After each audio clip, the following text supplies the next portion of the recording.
மனிதர்களுக்கு சுயநலம் அப்படிங்கிறது கூடாது. கண்ணால் காண்பதும் பொய், காதால் கேட்பதும் பொய், தீர விசாரிப்பதே மெய் அப்படின்னு ஒரு பழமொழி இருக்கு.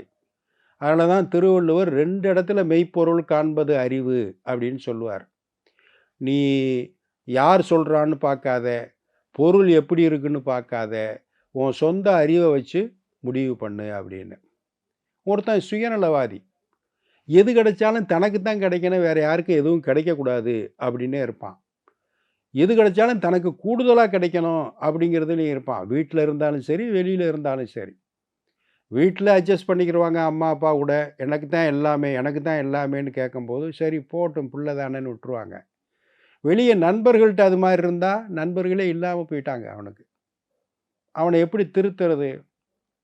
அவங்க அப்பாவும் அவனும் தான். அவங்க அம்மா ஒரு வாரம் ஊருக்கு போயிட்டாங்க. அவன திருத்துறதுன்னு முடிவு பண்ணாரு. மத்தியானம் சாப்பாடு. டைனிங் டேபிள்ல 2 பிளேட்டு. 2 பிளேட்ல நல்ல சாதம், கலந்த சாதம். அதில வந்து மேல ஒரு முட்டை இருக்கு. ஒரு பிளேட்டு சாதத்தில முட்டையே இல்ல. 2 பிளேட்டையும் கொண்டு வந்து டைனிங் டேபிள்ல வச்சுட்டு மகன கூப்பிட்டாரு. "வாடா மகனே சாப்பிடலாம்.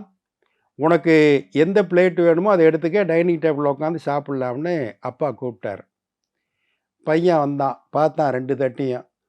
சாதம் இருக்கு, மேல முட்டை இருக்கு, ஒண்ணுல வெறும் சாதம் மட்டும் தான் இருக்கு. அதனால அத ஒதுக்கிட்டு முட்டை இருக்கிற தட்ட எடுத்தான். சாப்பிட ஆரம்பிச்சான். இவங்க அப்பா இதுல உட்கார்ந்தாரு. உட்கார்ந்து அப்படின்னு கைய வச்சார்ல, சாதத்துக்குள்ள 2 முட்டை இருக்கு. அத டப டபன்னு சாப்பிட்டுட்டு எந்திரிச்சு போயிட்டாரு. அடப்பாவி! ஒரு முட்டைக்கு ஆசைப்பட்டா அப்பா 2 முட்டையில சாப்பிட்டாரு அப்படின்னு விட்டுட்டாங்க.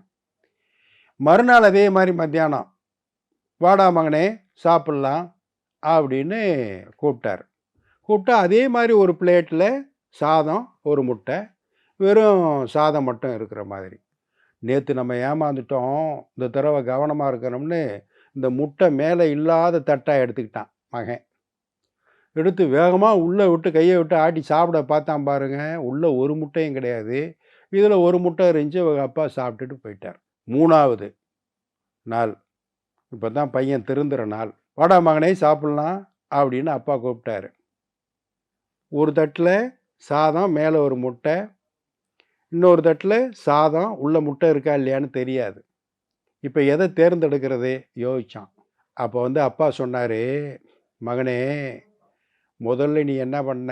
வெறும் காட்சிய மட்டும் வச்சு நீ நம்புன. அதுல முட்டை ஒண்ணு இருக்கு, அதனால சாப்பிடுவோம்னு. காட்சியில முட்டை ஒளிஞ்சிருந்ததுல 2 இருந்துச்சு, அத நான் சாப்பிட்டேன். வெறும் காட்சிய மட்டும் நம்பக்கூடாது." அது முதல் பாடம். 2வது பாடம், 2வது என்ன பண்ணேன்? நேத்து சாப்பிட்ட மாரி இருக்கும்னு சொல்லிட்டு, இன்னைக்கு முட்டையே இல்லாத சாதத்த எடுத்து அதில முட்டை இல்லாமயே போச்சு. வெறும் அனுபவத்த மட்டும் பாடமா வச்சுக்கிட்டு ஒரு காரியத்தில இறங்கக்கூடாது. இப்ப 3வது நாள் 2 பிளேட்டு. ஒரு பிளேட்ல வழக்கம் போல சாதம், ஒரு முட்டை. ஒரு பிளேட்ல வெறும் சாதமா இருக்கு. "உனக்கு வேணுமோ, எது வேணுமோ எடுத்துக்க" அப்படின்னு அப்பா சொன்னார். இப்ப அவன் சொன்னான், "அப்பா, நீங்க தான் இந்த வீட்டுக்காக உழைக்கிறவரு. அதனால உங்களுக்கு எது வேணுமோ எடுத்துக்கங்க. நீங்க சாப்பிட்டது போக நான் மிச்சத்தை சாப்பிட்டுக்கிறேன்னோன்னே, அப்பா வந்து அந்த ஒரு முட்டை உள்ளத எடுத்தாரு. இந்த தட்டுல 2 முட்டை உள்ள இருந்துச்சு. இப்ப சொன்னாரு, "மகனே, இப்பதான் பொதுநல அடிப்படையில உன்னுடைய தேர்வுகள் அமைஞ்சிருக்கு. உன்னுடைய விருப்பங்கள் அமைஞ்சிருக்கு."